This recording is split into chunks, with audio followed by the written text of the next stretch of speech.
My name is Maya Petrazan. I'm 34 years old. And the day I found out my own signature had been forged 12 times over 8 years, I was sitting in a client's conference room in Denver, reconciling someone else's books, while my brother had been quietly erasing me from ours. Welcome back to the channel, where quiet people finally get to tell their side. Stories about family, business, and the moment somebody finally reads the fine print. If you've ever bankrolled a family dream and gotten a thank you instead of a title, this story is for you. Comment where you're watching from and subscribe, because you will not believe what a routine phone call uncovered. I grew up in Glendale, California, above a restaurant. Not figuratively, literally. My parents, Armin and Sona, ran Petrazan's Table, a small Armenian restaurant on a corner lot my grandfather had bought in 1974, and our family lived in the 2-bedroom apartment upstairs for the first 10 years of my life. That restaurant was the 5th member of our household. It got fed before we did, worried over more than we were, and forgiven for things that would have ended a marriage. I have one brother, David, 3 years older. From the time he could carry a plate, David was groomed to be the one who takes it over. Not because he loved cooking, he didn't. Not really, but because he was the son, and in my father's mind, a restaurant with my grandfather's name over the door needed a Petrazan man standing behind the register when he was gone. I was groomed for something else entirely. I was good with numbers. So at 14, while David learned to work the grill, I learned to reconcile the till, and somewhere in that division of labor, an unspoken rule calcified. David would own it, and I would help him keep it standing. Nobody voted on this. It was just understood, the way you understand which chair is your father's. I want to be fair about my parents. They loved that restaurant with a devotion that bordered on religious, and in their minds, keeping it in a Petrazan man's hands wasn't cruelty, it was continuity. It just happened that continuity ran directly through my labor and directly around my name. I left for college at 18, UCLA, accounting, on a partial scholarship I'd fought for without a dollar of help from home, because every spare dollar the family had went into a new walk-in freezer that year. I didn't resent the freezer. I resented, quietly, for a long time, that nobody asked if I minded. Here's the incident that started all of this, and I have the bank statement to prove the date. March 9th, the year I turned 26.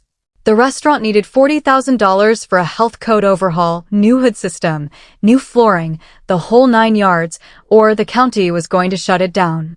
My father called me, not David, because by then I had a CPA license and a decent salary at a firm in Denver, and he asked, in a voice I'd never heard him use, if I could help, just this once. I wired $40,000 of my own savings within the week.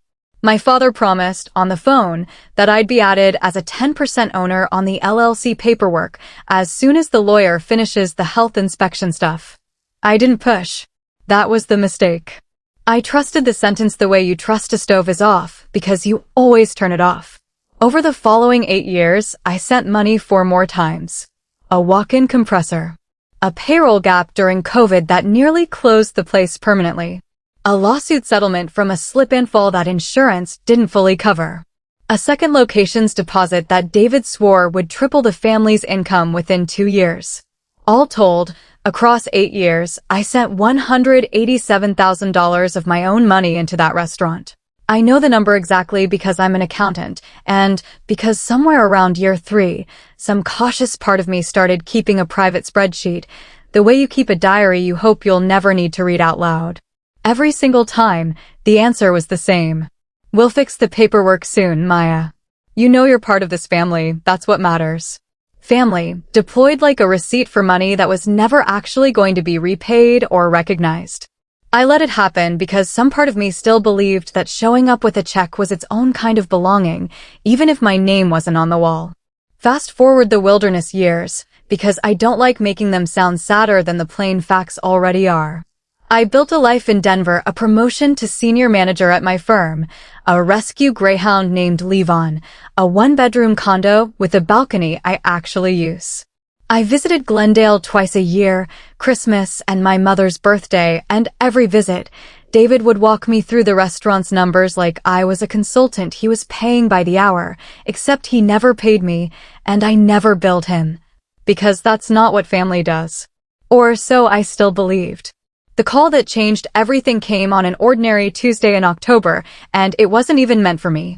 It was a wrong extension mistake by the restaurant's outside accountant, a man named Frank Delgado, who'd been hired the year before to clean up the LLC's books ahead of an SBA loan application. Frank dialed the number listed for M. Petrozan, co-owner, on the operating agreement, expecting my father. He got me instead. Ms. Petrozan, I just need your signature verified on the 2019 capital contribution amendment before I can file the loan package, he said. Your notarized signature's on file from March of that year. I just want to confirm the date matches your records. I told him I'd never signed a capital contribution amendment in my life. There was a long pause on his end, the pause of a man realizing he stepped on something he wasn't supposed to see. He said, carefully, that he'd email me a copy for my records, and hung up faster than a man usually hangs up when nothing's wrong. The document arrived 11 minutes later. My name, Maya S. Petrozan, typed at the top as a 0% silent contributor, not the 10% my father had promised 8 years earlier, not any percent that reflected $187,000, and at the bottom, a signature that was almost mine. Almost. The S in Petrozan curled the wrong direction. I've signed my own name probably 40,000 times in my career. I know it's shaped the way I know my own face. I sat in a client's conference room in Denver, my own client's spreadsheet still open on the laptop beside me, and I laughed. Not because it was funny. Because I finally understood the whole ledger at once. Every wire transfer I'd sent for 8 years hadn't been building me equity. It had been building David's collateral, on paper, with my forged consent, while I was 3 states away trusting a stove I'd never actually checked. If you've ever found out the real shape of your own name on a document you never signed, you already know that laugh. It's not a happy sound. Comment below if you've heard it too, and subscribe, because what I found in the LLC's full filing history is the part that made me pick up the phone to a lawyer instead of my brother. I pulled every filing from the Secretary of State that week, using nothing but my CPA license and a Tuesday off. What I found was this. In the 8 years since my first $40,000 wire, my name had been added and removed from the LLC's ownership structure 4 separate times, always right after a capital contribution, always stripped out again within 90 days, each time with a signature that mimicked mine closely enough to pass a casual glance and not closely enough to survive a forensic one. David had been using me as a temporary financing instrument, a name that could unlock loans and lender confidence when my money showed up, then quietly deleted once the paperwork cleared. So the restaurant's real ownership stayed exactly where my father had always intended it, entirely in a Petrozan man's hands. I called a forensic document examiner before I called a family lawyer because I wanted evidence before I wanted an argument.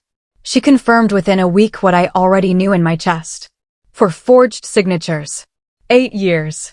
$187,000 that existed nowhere on paper as mine. I did not fly to Glendale and throw a plate. I drove there on a Saturday, sat down with David at the same kitchen table where I'd once done homework while he learned to butcher a lamb, and I laid 4 documents in front of him, side by side, next to a real sample of my signature. David didn't deny it right away. He tried the first wave, the warm one, the one I'd later learn my family always tries first. Maya, come on, it's just paperwork. You were never going to move back and run this place, you know that. I was protecting the business, not stealing from you. My mother, standing in the doorway, added her own line to the record, the one I now keep in my private spreadsheet of things I'll never unhear. You have your career. David has this. It works out for everyone. I asked one question. Then why forge my signature instead of just asking me not to be an owner? Nobody in that kitchen had an answer, because there wasn't one that didn't end with the word leverage. When warmth didn't work, David tried the second wave. He told our extended family at a cousin's engagement party that I was trying to sue my way into a business I never lifted a finger for, conveniently leaving out the finger that had signed $187,000 in wire transfers.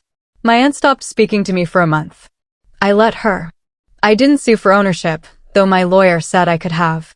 I filed a formal demand instead, full repayment of the $187,000, structured as a documented loan with interest, backed by the forged filings as evidence, or the whole matter would go to the county district attorney as forgery. Plain and simple. My father read that letter at the same kitchen table, put his glasses down, and said the only honest sentence I ever heard him say about the whole affair. We should have just asked you what you wanted, instead of deciding it for you. He didn't fix the deed. That was David's to fix, and he took 11 months to do it, kicking and negotiating the whole way, but eventually a payment plan was signed, a real one, notarized, by an actual lawyer, with my actual signature this time, because I sat in the room and watched myself sign it. $187,000, repaid over 6 years, the first documented financial agreement my family had ever made with me instead of about me. I still visit Glendale twice a year. The restaurant is still standing, still my grandfather's name over the door, and I still, honestly, love the smell of that kitchen more than I love almost anywhere else on earth. David and I speak, carefully, the way you speak to someone you're rebuilding trust with brick by brick instead of all at once.